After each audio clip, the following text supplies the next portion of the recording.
көпчүлүк адамдар сираны окуп негизги максатын билбейт. Себеби сираны окугандан кийин айрымдар жана жогоруда айтып келгендей баланча дарак деп ошол даракка чүпүрөк байлап, ошол жерден береке тилеп, ошол жерге барып зыярат кылып жүрөт дейт. Эмне десе пайгамбар ушул жерге келип көрөкөлөп кеткен экен деп. Бири болсо бир ташты кармалап жүрөт дейт. Пайгамбар саллаллаху алейхи вассалам ушул жерде ташка отуруп кеткен экен деп.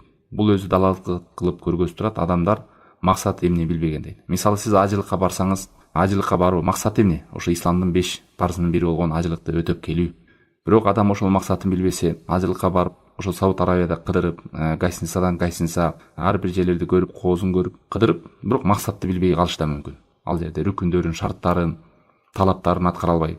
Мына ошонусуңардай эле адам дагы сираны окуп, бирок ошол жерде келген буйруктарды, келген тыюуларды, максаттарды да билбей калышы мүмкүн.